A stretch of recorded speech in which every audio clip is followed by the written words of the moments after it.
안녕하세요. 오늘은 10월 19일 날마다 주께로 큐티집 124페이지입니다. 성경 본문은 구약성경 전도서 8장 1절로 8절 말씀입니다. 이 말씀을 가지고 왕에게 복종하라라는 제목으로 큐티 가이드를 시작하겠습니다. 사랑하는 성도 여러분, 오늘 본문은 사람의 얼굴 이야기로 시작을 하고 있습니다. 흔히들 말하기를 사람의 얼굴은 마음의 거울이요, 마음의 게시판이다라는 말을 하지요. 이는 그 사람의 마음이 어떠한지 마음 상태를 얼굴이 잘 보여주고 있기 때문일 것입니다.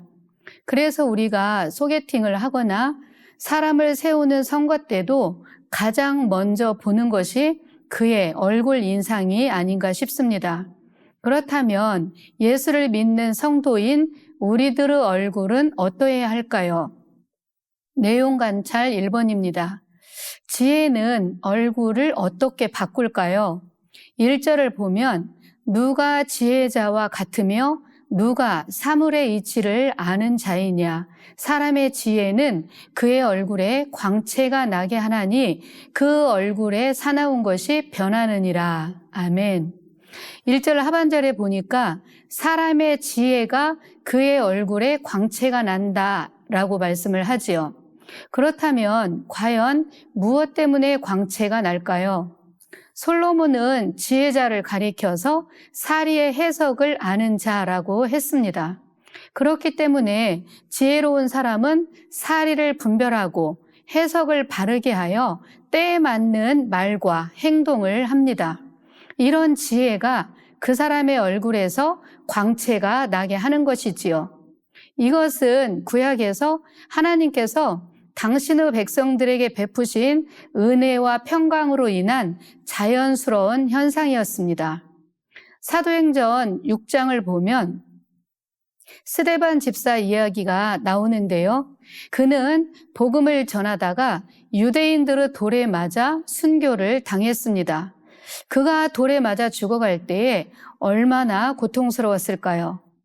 보지는 않았어도 그의 얼굴이 그려지는데요. 그가 그런 상황 가운데서 성령이 충만하여 눈을 들어서 하늘을 우러러 보았을 때에 하늘문이 열리고 예수님이 하나님 우편에 서 계신 것을 보았습니다. 그때 스데반 집사의 얼굴은 마치 천사의 얼굴처럼 환하게 빛이 났습니다. 이처럼 천국의 비밀을 아는 지혜자의 얼굴은 환하게 빛나는 것입니다. 뿐만 아니라 그의 얼굴에 사나운 것이 부드러운 얼굴로 변화됩니다. 욕심이 덕지덕지 붙은 사나운 얼굴이 아니라 지혜자이신 하나님, 선하고 좋으신 주님을 닮아 그 얼굴이 부드럽게 변해가는 것이지요. 그래서 사람들이 선하게 생긴 사람의 얼굴을 보면 혹시 교회 다녀? 라고 묻는 게 아닌가 싶습니다. 두 번째, 왕의 명령을 지켜야 하는 이유는 무엇일까요? 2절을 보면 내가 권하노라 왕의 명령을 지키라 이미 하나님을 가리켜 맹세하였음이니이다 라고 말씀을 합니다. 구약시대 이스라엘에서는 왕을 세울 때 기름을 부어 왕으로 세우기 전에 왕과 백성 사이에 서로 언약을 맺었습니다. 백성들은 왕에게 충성을 다하겠다고 살아계신 하나님 앞에서 맹세를 한 것이지요. 이렇듯 왕의 통치에 복종하겠다고 맹세했기 때문에 왕의 명령을 지켜 행하는 것은 지극히 당연한 일입니다. 또 3절에서는 왕은 자기가 하고자 하는 것을 다 할 수 있기 때문이라고 말씀합니다. 왕은 그야말로 마음만 먹으면 못할 것이 없고 말 한마디로 모든 것을 움직일 수 있는 막강한 힘과 권력을 가지고 있습니다.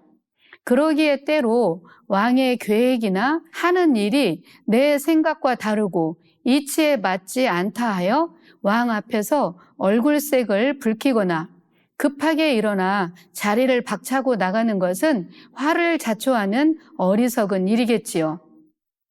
세 번째, 사람에게 임하는 화가 심한 이유는 무엇입니까? 6절을 보면 무슨 일에든지 때와 판단이 있으므로 사람에게 임하는 화가 심함이니라 라고 말씀합니다. 전도서 3장을 보면 범사에 기한이 있고 천하만사가 다 때가 있다고 말씀하지요.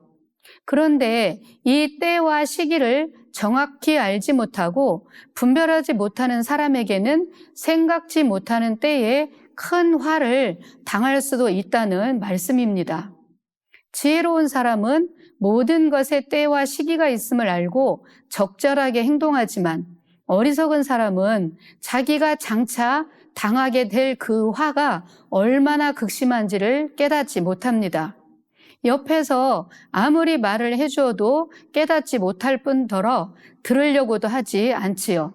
오직 이 땅의 것에 취해 살다가 호련히 닥친 재앙에 큰 화를 당하고 말 것입니다. 그러니 우매한 사람이지요. 그러나 지혜자는 성경이 말씀하고 있는 말세의 종말, 그날이 반드시 온다는 것을 알고 그 때를 대비하며 살아갑니다. 그런 사람은 호련히 닥칠 큰 화를 모면할 수 있을 것입니다. 네 번째, 연구와 묵상입니다. 왕의 말이 절대적인 이유가 무엇인지 묵상해 봅시다. 4절에서 왕의 말은 권능이 있다라고 합니다. 솔로몬이 본문의 말씀을 기록할 당시에는 왕이 절대 권력을 가지고 있을 때입니다. 왕의 말 한마디에 신하의 목숨이 달려 있다고 해도 과언이 아닐 것입니다. 그러므로 신하가 자기의 본분을 알고 자기의 위치를 지키는 것은 굉장히 중요하지요. 한마디로 자기의 분수를 아는 것입니다. 우리는 자기의 위치를 망각한 타락한 천사장 루시퍼가 하늘에서 내쫓김을 당했던 것을 기억해야 합니다. 그리고 말 한마디로 모든 것을 움직일 수 있는 절대 권력자, 왕 앞에서는 모든 것을 삼가고 조심해야 하는 것처럼 만왕의 왕 대신 하나님께 순종하고 그 명령을 지키는 것이 참 지혜임을 알아야 합니다. 다섯 번째, 삶의 적용입니다. 나를 다스리는 진정한 왕은 예수 그리스도이십니다. 왕이신 예수님께 순종하기 위해 우리가 결단해야 할 것은 무엇인지 생각해 봅시다. 먼저는 내 인생의 주인이 내가 아니라 왕 대신 하나님임을 인정해야 합니다. 그리고 내가 판단하는 것과 내 생각을 내려놓는 것이지요. 우리가 살아가다 보면 우리의 상식과 지식으로 이해되지 않는 많은 일들을 겪게 됩니다. 일례로 의로운 자는 상을 받아야 되고 악한 자는 당장 벌을 받아야 되는 것이 마땅하다고 생각하지요. 그런데 세상은 그렇게 되지 않고 반대로 될 때가 참 많습니다. 이런 모순된 일을 겪으면 하나님을 원망하기 쉽고 하나님을 등질 때도 있습니다. 그럴 때 우리는 내 생각을 내려놓아야 합니다.